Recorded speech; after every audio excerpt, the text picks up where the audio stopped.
SportsTissueBox.com. SportsTissueBox.com. Get your SportsTissueBox.com. Football season is here, and what better way to commemorate the season than to grab your sports tissue box now at sportstissueboxes.com. Whether you're celebrating the thrill of victory or agony defeat, sports tissue boxes are there for both young and old. Grab your sports tissue box now at sportstissueboxes.com. Call them, baby, the Mets are here. Right here for you. Sexyy Red. I know, that's you look up to her lyricism, her artistry. You know what I mean? Well, Sexyy Red, is one of the most ratchetest female artists out right now. She took ratchet to another level. Well, there's rumors circulating the internet right now that she is launching a lipstick or lip gloss line inspired by lyrics from her new song, Pound Town. Now, let's listen to the flavors, right? Some of the alleged flavors are Coochie Pink, Bootyhole Brown, Sex on My Period. Hey, if you got any young children, cover your ears, right? Young children. Gonorrhea, Nut, and Yellow Discharge. Now, I don't know. Again, this is just rumored right now. There's a meme up. I wouldn't be surprised if this was the case. If this is the case, we'll give it the benefit of the doubt. How do you feel about this? If this is true, because it hasn't been confirmed to it being true. You mentioned to have the children cover their ears. But I'm here to tell you that the children going to be putting that shit on their lips. Oh. And this is the problem right here. Because if you look at the demographic of who she's rapping to and who's digesting and giving her lyrics, it's kids. It's children. And that's the part that's fucked up. If this was just adult content, as ratchet as it is, and hell, I'm going to go as far as to say she's probably the most ratchet female artist we have ever seen. Let me pause you. Do you think? It is true. It's true. I'm looking at the article right now. She said it out of her own mouth.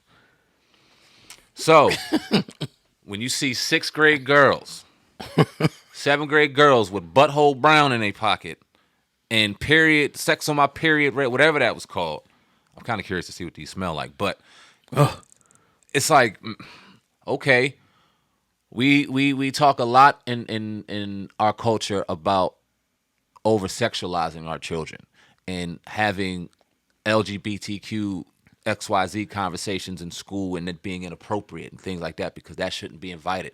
This ain't no different. This is no different. You are inviting sexual conversation, sexual behavior into the classrooms now. Girls are going to be curious. Boys are going to be curious. You're going to start inviting some things and we're already curious enough. I don't know about this. I'm not trying to act too old, but Bootyhole Brown and Piss Yellow, whatever else you said, this is wild shit, man. It ain't gonna stop it. She only gonna call us haters, and it's only gonna sell more. But this shit wild right here, man. But like again, I always talk about that word, the collateral damage. Like you hit it on the head when you said that it's gonna open up the conversation. Like, could you imagine? It's Sexyy Red, so she's a popular artist. A girl is 12, 11, whatever years old, and now she pulls out a lip gloss that says "Sex on My Period" or Gonorrhea, Bootyhole Brown. And they pull this out. Like, it's one thing to have the word.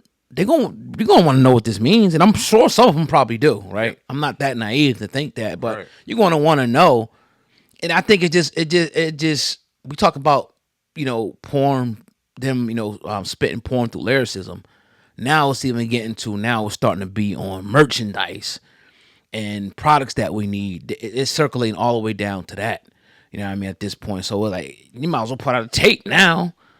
Porn tape or something and put that out. You know what I mean? Because it's getting to the point now where over sexualization on steroids at this point, and they don't care. But the collateral damage in the communities is, the gonorrhea going around, sexually transmitted diseases, early pregnancies, ultimately dysfunctional families, and this to me breeds and continues the factory of dysfunctional families. We're not teaching them to sustain, you get your career together, and then indulge and make sure you do stuff. We teach them, get it in right now. Let's have fun. Let's have sex. Let's party. I think it's irresponsible. Because we don't know how these are going to be distributed. Assuming she's going to have a way for them to buy it on via her website or whatever the case may be. If we start seeing these in Walmarts, in drugstores, in outlets where kids can easily access these type of lip glosses, whatever you want to call them, What does that say about those brains, and what does that say about their thoughts of us as a culture and as a people? It's just like when you go to a XXX store, like this stuff is not like children are not allowed to indulge in buying it. So if it does, which I don't know if it made it to shelves yet. Right. If it does, it says that, you know, all the stuff that people talk about, the conspiracies and the agendas, it just further proves that in my point that it's like, all right, it's really like they don't give a hell what they give us. Nope. As long as we want to buy it, you will make you cigarettes, we'll make you dope, we'll make you alcohol, whatever. As long as you want to buy it, we'll make it, and we won't give a damn. Yep. And that's what it, you know, seems like. But with hip hop, it's just you get into the youth, man, so fast now than ever before, that we wonder why the communities are the way they are. We wonder why young women are the way they are. We wonder why young brothers are the way they are. Hip hop ain't making it no better. Nah, and what bothers me is I can, and hopefully it doesn't, because I'm not trying to take any money out of somebody's pocket, but this is very divisive to us as a culture and as a people and our kids and everything.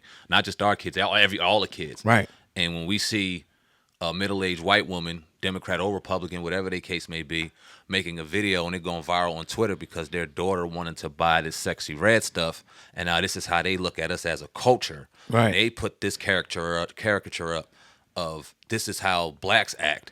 No, you won't give it to my children. And now we got this debate because this is how people that don't interact with us see us and how we act. Man, it's some bigger problem. I know we just talking about some Bootyhole Brown lip gloss, but damn, the levels and the doors that this is opening can be very, very, even more divisive than what we see now. And dude, a lot of people call her industry plant. I don't know if I want to go that deep. I think this is a girl that's seen a lane for this shit and maximized it. Yeah. But what do you think about the industry plant conversation? I don't know, man. It's my first time actually hearing that. I've heard it a few times. Okay. I don't think they need it. I think it's enough, you know, willing women that's willing to degrade themselves, willing to talk about sex. I mean, that's the blueprint at this point. Look at Cardi B, look at Megan Thee Stallion. They probably think that we hate them, Definitely right? don't. At this point, definitely don't. No. But now it's like the WAP blueprint. Everybody's making these songs from the chick from Atlanta. I forget the chick's name. Lotto, Yeah. Sawadi, whatever her name is. Like, you know, Ice Spice. All these people. They even got Glorilla switching it up now. I'm trying to make this type of song. So that's the blueprint. That's the way to get to the money. And it's too many willing women out there. You probably can get hundreds of thousands of women that's willing to do that. You don't need to put a plant in there. Yeah. I think that's silly as far as an industry plant. Are there some plants? Probably, possibly. But I don't think it's her. If there were plants, those seeds were already planted and they've grown and spawned. And like you said, now they don't need them. Right. But we willingly We're willing to. We willingly do it.